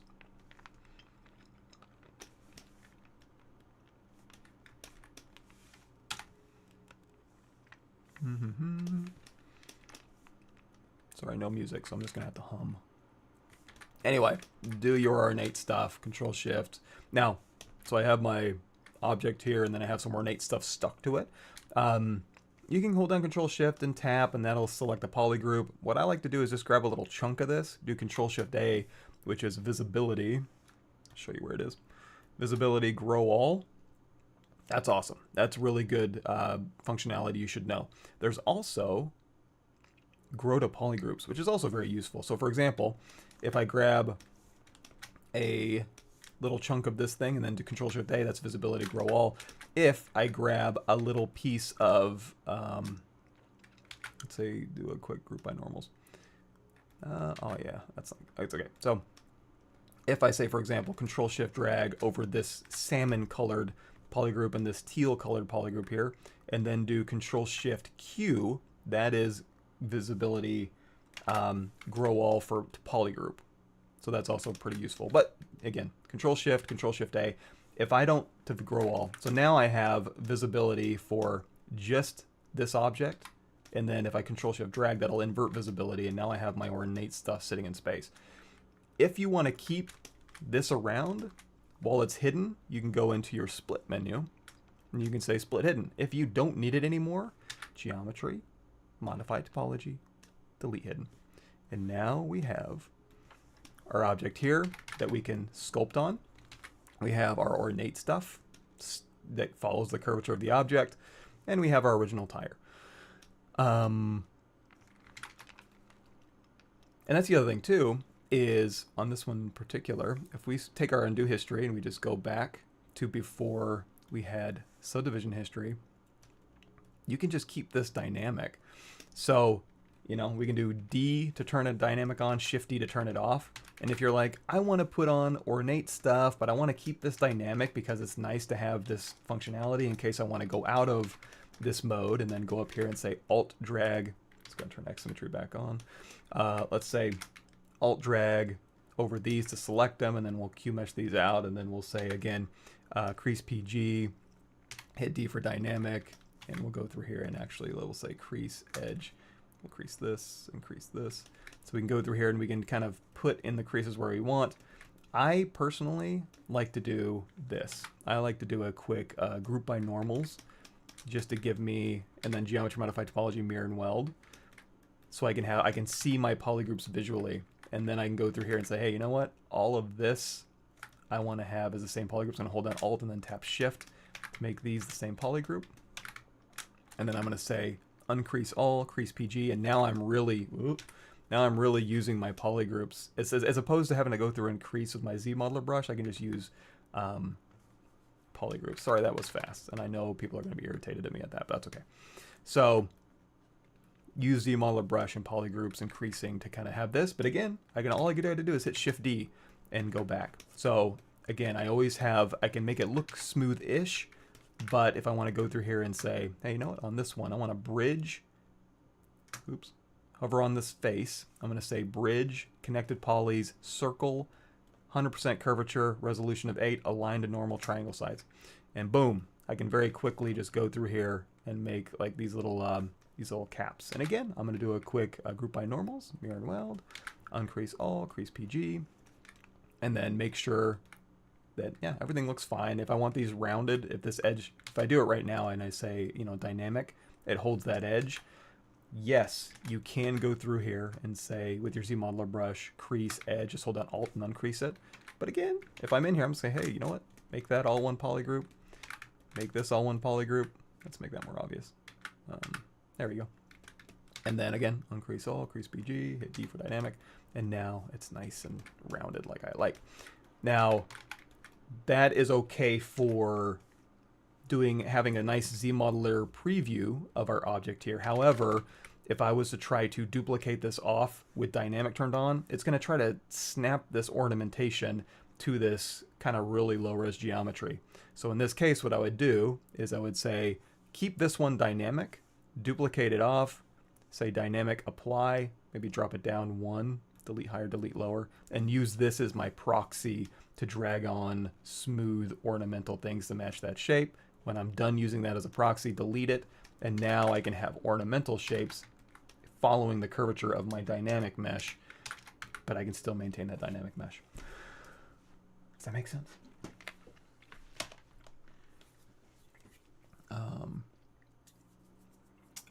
Alpha and rectangle mask to create a rectangle preview. You can precisely place over the mesh. Yeah, there's some really, speaking of,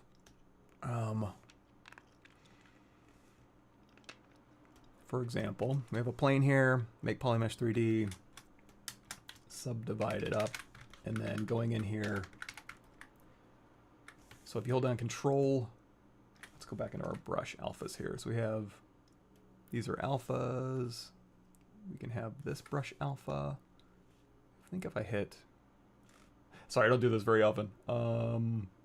Maybe it's this alpha menu here. We'll say, actually you could clone, modify, nope, create, nope, transfer, to mesh, from mesh, flat. Anyway, well, we have the brush alpha here. So if I want to use this, for example, let's just say WR transpose here, hit Q to, oops, not Q. So we have W select, we have gizmo, hit Y to switch to transpose mode. And then with your transpose brush, actually, we might have to do transpose smart mask, huh? BT, switch your transpose brush to transpose smart mask, maybe? God, it's been so long since I've done this. Sorry. Oh, I probably shouldn't do this.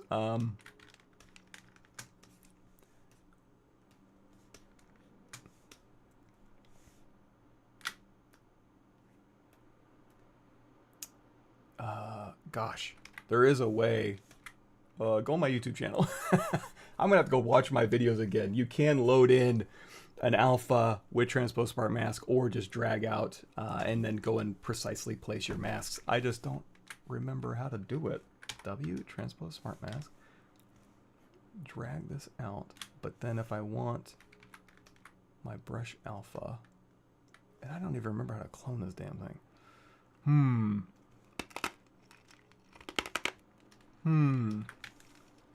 Mask. Because, I mean, you can just drag this mask out, but it's not constraining it proportionally. But you can, what was it? W, transpose smart mask. I swear. Man, this is going to bug me. That's okay. We'll skip it. Everybody edit that out of your brain. Pretend that I'm smart. Okay, so I'm getting rusty in ZBrush too, apparently. Me and you both, John. Perfect. Okay, so again, I lost my place. Sorry if I missed anything. Yes, UV Master. You can bring figures from Character Creator and edit in ZBrush. I mean, we can edit the animation in Character Creator. Yeah. Well, no. If you're editing animation, you want to use iClone if you're in their ecosystem. Actually, now that you mention it, yes.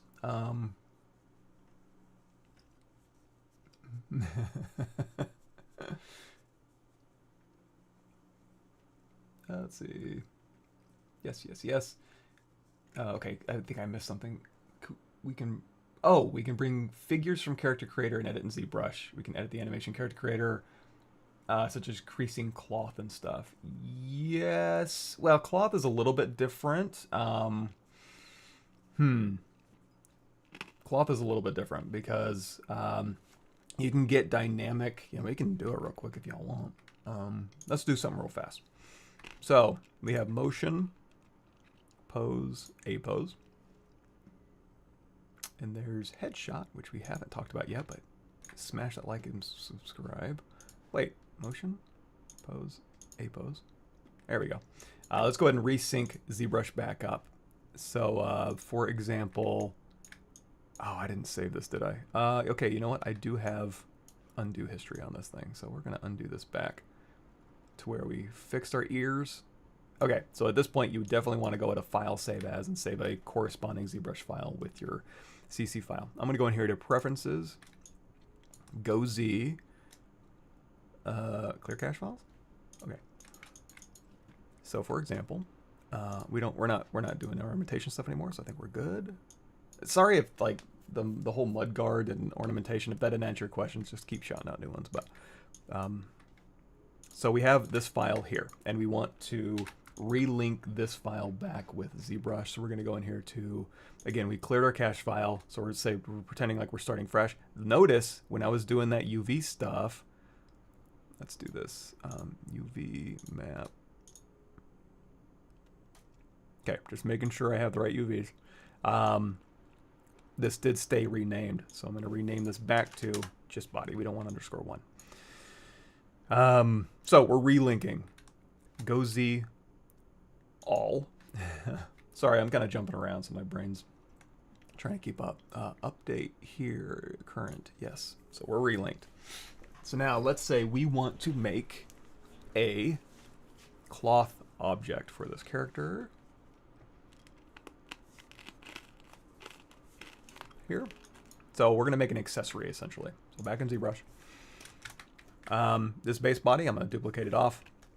And I'm going to go through and we're going to just real quick slice curve in like the belt area. Oops. We'll say delete higher. Again, this is on the duplicate. We're not doing this to the base body. We want to keep that intact, and do not change the vert order on that base body. That is what is giving us all the cool CC functionality. If you break that vert order, all that goes out the window. So we've sliced here, and you know what? If it's going to be a loincloth, I'll just slice out like a belt here. So we have polygroups. So we're going to solo mode here. We have a purple one. Control-Shift tap that purple one. Again, I like to do a quick polygroups auto groups. There we go. And then Control-Shift tap just the yellow part, and then Geometry Modify Topology Delete Hidden. X symmetry's turned on, so I can say zero mesh half, adapt to size down to 0, so we get nice even quads. And now we have essentially a belt. I also like to do deformation, polish by features. Again, when I say deformation, if I don't say, usually if I'm like deformation, polish by feature, 99% of what I'm doing is in the tool menu. So if I don't specify which menu I'm in, it's the tool menu. So tool menu, deformation, there's polish by features. Closed circle is going to maintain my volumes. Open circle is going to polish the hell out of my object. So again, polish by features, closed circle, tap, tap, tap, tap, tap. And that'll go ahead and smooth that out. And then again, when I zero mesh, it'll give me a nice low res geometry to zero mesh half, half, half, get it down pretty low. And this will be the start of my loincloth. Or if you're making a belt, you got a good start on a belt, right? So BZM for your Z modeler brush, hover over a face, hit your space bar. We're going to Q mesh or extrude, doesn't really matter. Polygroup all. We'll go ahead and pull this out. And now we've got a belt, but we want a loincloth. We want cloth swinging, right? So we're going to go down to the bottom here, hold down Alt. And we're going to pull this out. You can't extrude edges. It's funny. When I'm using Max Maya Moto Blender Cinema 4D, I tend to extrude edges a lot more. In ZBrush, I almost never extrude edges. So, for what it's worth. Now, and if you want to, you can go in your Z modeler brush and say like insert, multiple edge loops, keep group, and you can just go in here and add geometry. However, you can also use Z modeler. So I'm going to do another group by normals, geometry modify topology, delete. Oop, we haven't deleted hidden yet. So I'm going to grab Control-Shift tap the blue. Geometry Modify Topology, delete hidden, zero mesh same. That'll go through and zero mesh. Actually, let's say zero mesh double. Yeah, a little higher res. Or you can say zero mesh same, hit Control D to subdivide that result, go up here, because I don't want subdivision history, and say delete lower. And if this is more what you're looking for, totally great. If it's not, again, you have options. So again, zero mesh double, or you don't even have to use same half double. You can just turn this off and just dial in a target polygon count. You want 17,000? It'll give you 17,000. But we'll do double because that seemed to work. So here is our loincloth. It is cloth. I do want it to be single-sided. I don't want to have to deal with double-sided cloth and verts interpenetrating each other. So I'm going to keep it single-sided, but we'll turn the material to double-sided. However, on the top here, I do want it to look like it's going into his body. So this is one of those rare instances in ZBrush. I'm going to hover over an edge, and I'm going to say extrude edge loop. Tap. You can extrude one, but then tap Alt. That'll go ahead and extrude in a whole loop. And there we go. And now we have geometry. Now in ZBrush, this is actually rendering double-sided.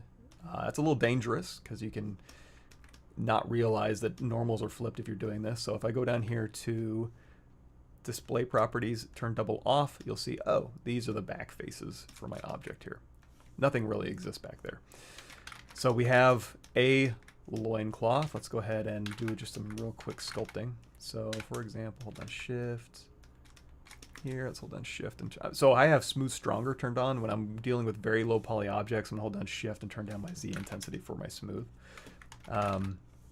And then just like anything else, this is the mesh that I'll send over to Character Creator and be, what's the word? That will animate around and be bound to my body and will have dynamic cloth. However, I can bake out normals and such. So let's go ahead while I'm talking. I'm going to load up a Substance Painter. We'll do a really quick painter on here. So we have this. It's named CC Base Body. Let's go ahead and rename this. Loincloth High. And then let's go ahead and say, there's two ways we can do this. We can start subdividing and then UV it, or we can UV it now and then start subdividing. Let's go ahead and UV it now. So because I don't have subdivision history, I don't have to work on a clone. So Z plugin, UV master, symmetry, unwrap, flatten. Looks fine to me. Unflatten. Go as nuts as you want with your UVs, obviously. Good enough. So here we go. We have UVs on here. We can now just hit, let's switch back to whatever. That category is fine. Control D. So Control D to subdivide. We'll add subdivision history. Generally speaking, you probably don't want cloth to be symmetrical, but I'm powerful lazy, so I'm going to go ahead and just keep it symmetrical. We can turn off symmetry, that's fine. So here we have some cloth wrinkles. Now, these aren't going to be dynamic. These are going to be baked to a normal map. So I'm not going to put like cloth wrinkles down here necessarily, because this is going to be the cloth moving. But up here, the cloth is going to be bound to the body. So I feel safe to go through here and just start sculpting in some cloth. So now, we're sculpting in cloth. And again, you can use like BC cloth hook, BCK, I don't know, brush, cloth, hook, BCK. Yeah, so you can use cloth brushes to go through here and get cloth. As you can see, this is a very intense brush. However, if you remember, we do have a thick skin you can turn on, and this will limit the effect your brush will have on the surface. If you just barely pull this out, you can actually go through here and like pull the geometry across itself essentially, and it's kind of like it's sliding along a skin. So that's one way you can use it. What I tend to do is not have thick skin. So we'll subdivide one more time. Again, we're sculpting in here, cloth in here. I'll go into my pinch brush, and for any brush in ZBrush, you can say, there's elasticity in here. You can turn on simulation iterations. So while I'm pinching, it will actually simulate as cloth. There's limits to it. If you go in here to, for example, dynamics, there's all the settings you can change of what dynamic cloth settings you're using while you're pinching. And you see the firmness here, and there is a simulation points. We're below it, so we're fine. If you're ever not, you can just isolate with visibility. Just Control Shift drag over a little section, and then that'll knock your points way down, and then you can feel safe to go in here and just kind of do this. So I can go through here and I can get a little cloth simulation going as I'm sculpting and simulating on a micro level, I suppose, on a brush level for wrinkles. Anyway, we have a loincloth here. We have loincloth high. Rename. Where OPP came from. Takes me back to the early 90s. So loincloth high. We'll go ahead and export this right on our desktop as loincloth high FBX. And you can't see this, but I'm going to say visible. Nope. Yeah, I'm going to say visible, smooth normals, but because I'm saying visible, I'm just going to have this one on. So hold down Shift, turn off the eyeball. That'll turn off visibility for everything, or vice versa. It'll turn everything on. And then again, export. Loincloth high FBX. I'm going to say visible, smooth normals, yes. So we're going to export our high res. And then we'll go ahead and say subdivision level 1, loincloth, rename. We'll call this loincloth low. Export. Low, visible, smooth normals, yes. Thank you. So now we go into Painter, File, New, select loincloth, streaming. Let me pull this down here. Oh, we're on the desktop, duh. Yes, so desktop, loincloth low. We'll say, we'll go crazy. 2048 for this loincloth. It's going to be an awesome loincloth. We're not using UV tiles, so we're okay. Give it a sec to load that loincloth in, I would guess. There we go. So we want to bake off our normals that we sculpted. So texture setting, we're going to go down here to bake mesh maps. We're going to load in our high res here. Yes. 2048, high res. If you were baking out poly paint, then I would say change this to vertex color, but we're not. So I think we're okay. You can say common settings matched by mesh name. We only have 2 objects in here, so I don't need to worry about it. So now we'll get our sculpted detail. Oh, So see how that we got a little normal error on there? Go back to your bake mesh maps. See how our, go back to common settings here. This frontal distance, just crank that up. That'll change our cage so the normals will shoot out far enough to not give us an error. There we go.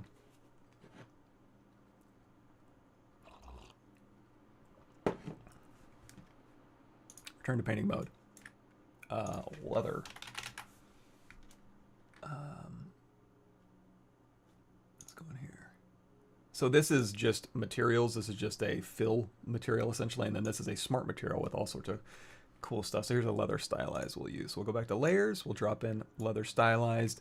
We've got a stylized leather on here. You can change these parameters however you'd like. You can add a fill layer on here. Let's go ahead and just do a quick paint layer. And we'll say add a black mask, and on this black mask we'll say add a paint. Let's go in here to our brush. Let's say basic hard. Let's go in here and say paint for our textures, and we can put a big old handprint here. So we'll scale this up and we'll say we're of the Hand Clan or the Smack Loincloth Clan, and now we have a loincloth with textures. File, export textures. I'm going to drop all this stuff right onto my desktop because I'm messy. This we'll just choose plain old metallic roughness. I have a metallic roughness AO. You probably won't, so you can just use metallic roughness here. Yeah, we'll just do that. Metallic roughness, you have that. We'll go ahead and say PNG, why not? We'll say 2048. Yeah, we're good. So we'll go ahead and say export. Save settings. Go back to character creator. Let's go in here to create accessory. Now, when we create an accessory, we can convert it to a cloth object where we can transfer skin weights from our body to our object. We can create an accessory, which is like a helmet or a club that, you know, is bound to just one joint, or parented or parent constrained to one joint. Or we can have facial, we can convert it to facial stuff that where when the blend shapes move, like a mustache will move along with it. This is going to be cloth. So I'm going to go to my desktop and we're going to, here, show it to you. Loincloth low. It'll import this as an accessory first. So we can hit W just for ease of use. I'm going to scroll down here and say center that pivot. Here we go. And the cool thing about Character Creator, for any character artists out there that do this kind of thing, see how it's kind of poking through the body? We can totally fix that. It has really good tools for that. So we have our accessory in here. Let's go ahead and make it look prettier. Not that pretty, because you saw how fast we did that, but we'll go in here to PBR. We'll go in here to base color, and we'll say desktop loincloth. So here's our base color. Here's our bump. Ah, I knew you were going to do that. Let's go in here, base color. Okay, that's fine. We'll just hit desktop. Bump. Desktop. Normal. Switch it to normal. And if your normals look weird, go down here and say flip Y, and that'll flip it to your OpenGL. AO, we don't have, honestly, metallic and roughness. You can, if you did some specific roughness, which I guess we did, you can go in here and you can say, yeah, grab my roughness map. For the metallic, I don't need to bring in the metallic. It's fine. It's just not metal, so just keep it black. Everything else is fine. So we have a loincloth here. However, this loincloth is just an accessory, so it's bound to his hips. Yeah, it's bound to his hips, so it'll just walk around. So we're going to convert this to we're going to transfer the weights and convert this to a cloth object, essentially. So with this selected, here, this loincloth selected, we're going to say transfer skin weights, and we're going to use the dress template. You can use default or gloves or shoes, depending on the object type, and that's going to transfer the body weights to my object. That's part one. So if we go in here and we say motion, male, walk, he'll walk around, but now his loincloth is stuck to his legs. Not what we want. We want that to be dynamic, right? So motion, pose, a pose. So there's one more thing we got to do. We need to apply a weight map because we want these verts up here to be weighted to his body. Oh, and we have penetration issues. So loincloth, this is the best part. Go into conform, and it'll look, and you can say, hey, calculate my collision, and it'll go, boop. Oh yeah, you're having a little penetration issue. No problem. Boop. You're good. So even if you had other objects in here. You can do, if you have like boots, pants, underwear, shirt, coat, you can have them on different layers and it'll go through and conform based on the layer that it's assigned to and get rid of all those interpenetration issues for you. So very nice. And then back here in ZBrush, we need a weight map. So we have our object here. And like I said, these verts, mask lasso, come on. These verts, am I crazy? Oh, I changed that. That's my fault. So yes, I am crazy. So I'm going to control drag over here and then control tap to invert this. So these up here, I want to be weighted to the body. So I'm going to take a black color and say color fill object. Those will be weighted to the body. Or you can say, you know, go into your standard brush with RGB on and then just paint, you know, where you want this to be. And while we're masked here, again, you can hold down control and tap and that'll blur that out. And then again, just fill that. So however you want to do it. And I'm just going to go through here. So this will all be weighted to the body and then this will be dynamic. So in order to get this out of here, let's go in here to, and also just to make sure, okay, the handprint. I'm just going to look real quick because ZBrush flips things sometimes. So I'm going to say 2D. Okay, so it is upside down. So when I'm in ZBrush, I want to make sure that when I say texture map, new from Polypaint, there it is. I'm going to clone this off, say texture, flip vertically, export, desktop. We'll go ahead and call it PNG. Oh, one more thing I want to do. Under UV map, crank up your UV map border to get a nice bleed around that, and then say new from Polypaint. Again, that'll give us a little extra bleed. Again, clone texture, texture, flip vertically, export. We'll make it a PNG. Loincloth weight map. So now when I'm back in Character Creator, we can go into the loincloth. We have physics already activated. Nope. These two we need to activate. So select your character and we're going to turn on soft and hard rigid physics. Soft is for the cloth, rigid is for the capsules, which we'll talk about in a second. So, okay, now we have those activated. Loincloth. Physics. Activate physics for the loincloth. We're going to open up that weight map here. Just double click it. And I guess we'll leave this up here. Sorry. Desktop. Here's our weight map. Hurrah. And then, so we'll go ahead and show this. So we'll say motion, male, walk. There you go. So now this is going to be not stuck to his legs anymore, but more of a dynamic flow. Which is it? Or do I need to flip it around? Not quite as dynamic as I'm used to, but you're seeing it's penetrating his legs. So motion, pose, A pose. Let's go ahead and fix those capsules. We'll select our body, our character again. And this is where we can go in here to collision shape. We don't need all of these capsules, so I'm going to say deactivate the head and the neck and shoulders and chest and upper arms and lower arms. We just have, all I really care about is like maybe the pelvis and maybe the upper thighs. So we can turn all this stuff off. So, okay, so then the capsules here, we need to go through and make sure that at the very least, wherever that leg is, we have a capsule. Because again, the loincloth geometry isn't just, it isn't going to collide with the actual geometry of the leg because it would be very expensive. It's going to collide with this very cheap capsule shape, but it'll look like it's hitting his leg. Same thing for this leg here. And again, I'm not going to spend a ton of time on this, so feel free. And you can add more capsules if you want. It's up to you. All you got to do is hit this little plus sign here, and there's multiple capsules you can bring in to get more finesse out of your capsules here. So we move these around. So hopefully when his legs move now, this thing will follow. I'm also not totally convinced that we have our weight map applied appropriately. I mean, I guess it's working. So now you can see dynamic cloth. What else was we gonna do? Motion, pose, A pose, cloth. Oh, here's the other thing too. If we go in here to custom content, For example, I've saved out, when you're working in here and you have your goblin, all you got to do is select the helmet and say, hey, save this as an accessory in my custom folder, save the horns as an accessory. So all I have to do if I want to put a helmet on them is I can double click. It'll go ahead and put the helmet into place from my goblin, and it's fine. I can go into, for example, so these are accessories. So let's go ahead and load up that big old troll jawbone here. It's already bound to his hand.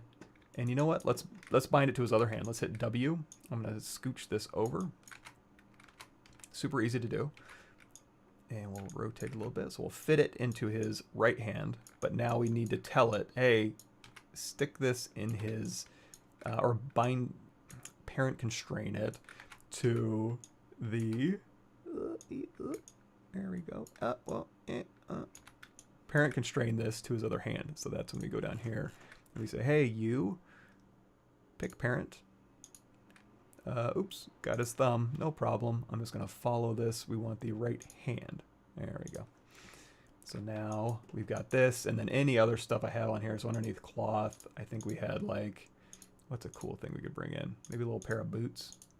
Yeah, his little goblin boots, or he's got goblin gloves. Pants, let's throw some pants on him. There we go. So here's pants that cover up the loincloth. All we got to do, oh, that replaces loincloth. That's fine. So now we've changed our character a bit. Motion, male walk here. You can go ahead and walk. And then he's got a one-handed weapon, so we can actually go into content here, animation, motion. Oh, we need to go to template. Sorry. Animation, motion.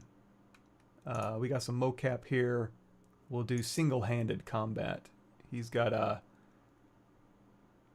axe, a blade. Well, he'll treat this like, oh, select the character here, and then load this up.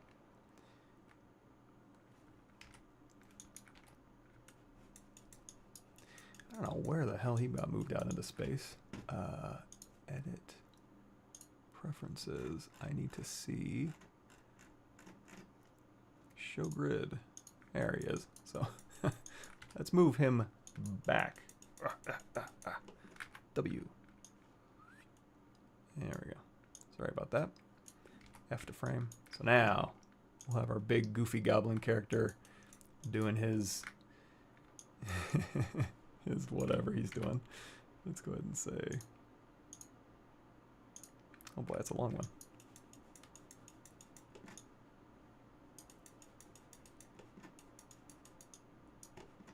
Yeah, that moved the whole thing back, didn't it? Okay, give me a second. Let's put this back. I want this to be right here in the middle. F to frame. Sorry about that. So now, play it. Yes. Do your sound effects. And now he's in his idle. Cool beans. And we're up on 8 o'clock. Didn't do any of the things I started to do, but hopefully this was helpful since I was answering questions, so maybe that'll be better.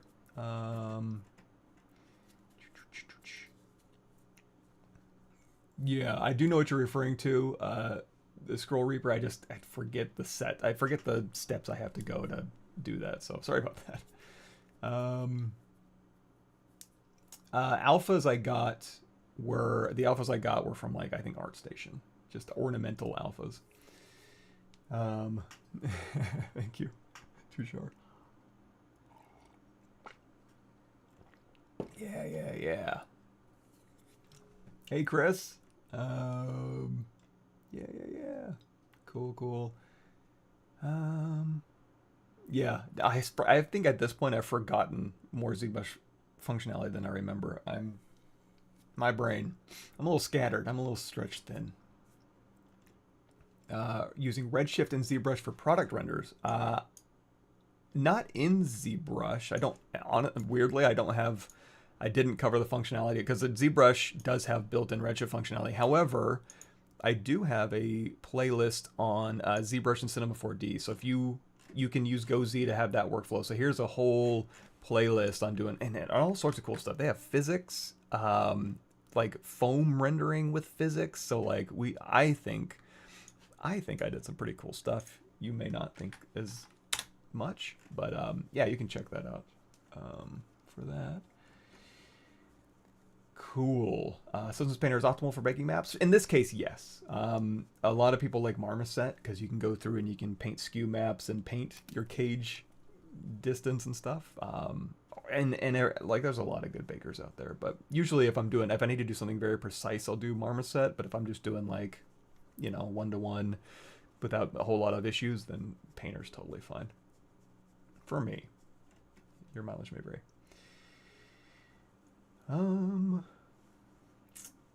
Most difficult thing is CC getting the hands right, not just polygons to make the right shapes and not hand morphs available to change the finger shape. Yeah, that's a good point. Yeah, if the fidelity and the geometry isn't quite there, you may be kind of limited. And also on the ears, if you're doing like really crazy ears, you're gonna run out of geo at some point, and you're gonna kind of really hit the limitation. So you're right.